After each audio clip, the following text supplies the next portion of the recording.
Medicare penalties are oftentimes misunderstood or oversimplified, which leave people to costly lifetime Medicare penalties, which could easily been avoided if you understood how they work. So in this video, I want to talk about what are these penalties, what do you do about them, how can you avoid them, or in some situations, when does it make sense to take a penalty over the other options?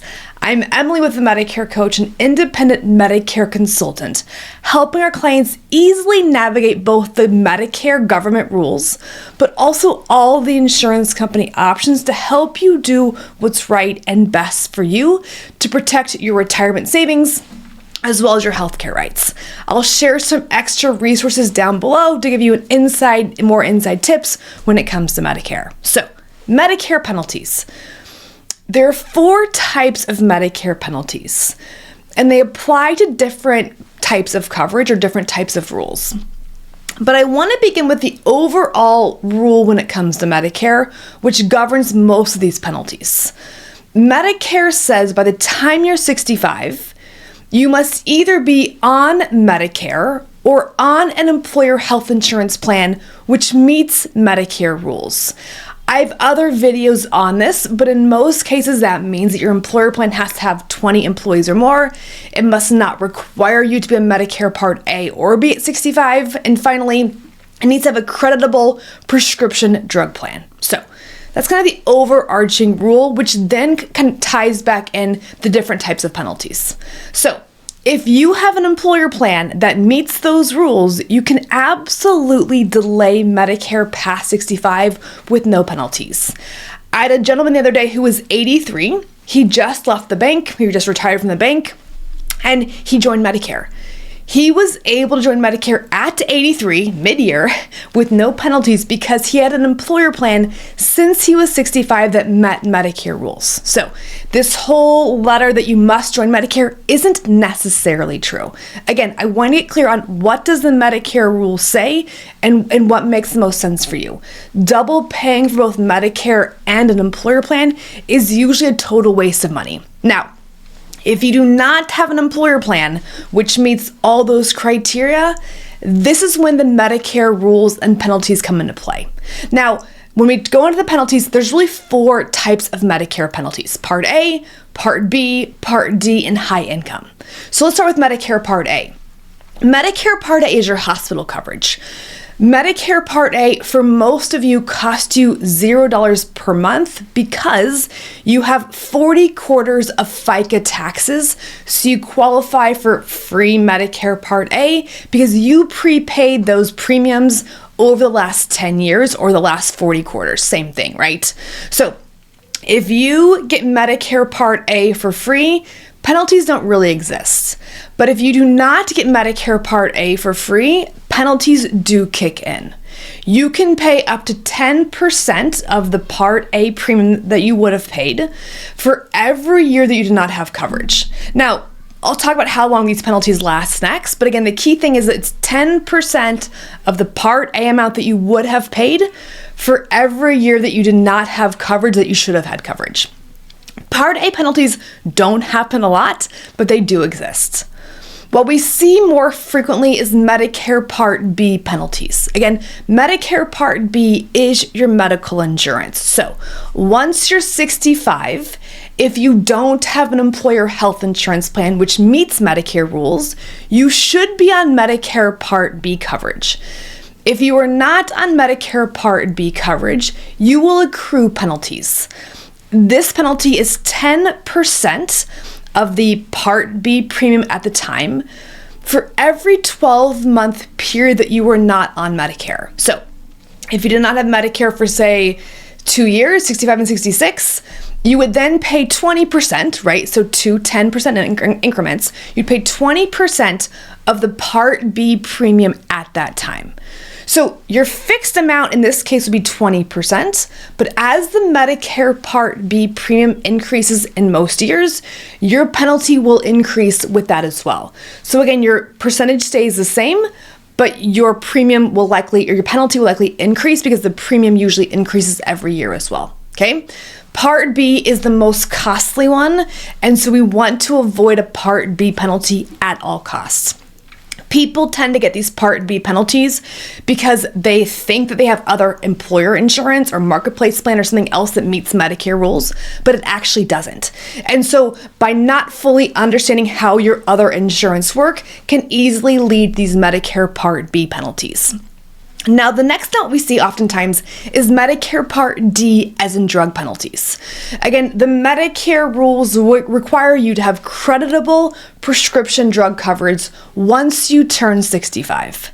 So Medicare Part D penalties are smaller. They are 1% of the average Part D premium for every month that you do not have coverage. So it's about 12% a year, right? But because the average Part D premium is usually much lower than your Medicare Part B as in boy premium, the Part D penalties are smaller. Now, this penalty kicks in once you do not have coverage for 63 consecutive days.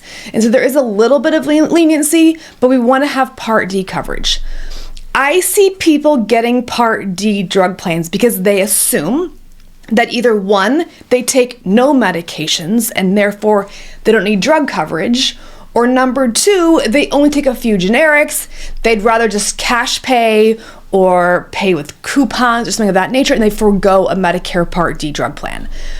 In most cases, that is a big mistake. In most places in the country, you can get a Medicare Part D drug plan for under $3 a month. And for that reason, in most cases, you're usually better off getting some type of drug coverage, whether it be through Medicare Part D drug plans or through a Medicare Advantage drug coverage or VA benefits if you're a veteran, things like that. But it's so important to get this drug coverage to avoid penalties. These are usually pretty silly penalties to have. And so therefore, it's worthwhile to get a plan to avoid this penalty. Now, the final penalty, though, is your high income, your income-related monthly adjustment amount, also called IRMAA. Now, this ties into Medicare Part D, so I'll come back to that in just a second. But Medicare looks at your income from 2 years ago, and based on your income from 2 years ago, they can charge you more from Medicare. So as I film this in 2025, Medicare looks at your 2023 income. And if your income is over around $100,000 filing taxes as an individual or $200,000 filing taxes as a couple, you will pay more for Medicare. The more money that you make, the more money that you pay. Now, in 2026, they'll look at 2024 income. In 2027, they'll look at 2025 income. So my point is, Medicare always looks 2 years back to determine what you pay for Medicare. Now, there are ways to have that income appealed, but those penalties basically last for a calendar year and then they are revisited. If your income drops under a qualifying purpose, it is absolutely worthwhile to be proactive in appealing those penalties. Now, I mentioned that IRMAA impacts Part D. There are some cases where when we have really high income individuals and who take no to very few medications, you might be better off getting a Medicare Part D premium, right? Foregoing a Part D drug plan. And because when you don't get Medicare Part D drug plans, you also don't have an IRMAA charge for Medicare Part D. IRMAA applies to both Medicare Part B as in boy, as well as Medicare Part D as in drug. So some of our high-income people who do not have any medications or take a couple generics, you might be better off, or it might be cheaper to have a Medicare Part D late enrollment penalty for your entire life rather than it is to pay for IRMAA. So there's some things to consider when you have a high income, but again, most of people can appeal IRMAA, the high income penalties, when you have qualifying events. So again, the 4 types of penalties are Medicare Part A, Medicare Part B, Medicare Part D, and IRMAA. Now, Medicare Part A, these are not all lifetime penalties, right?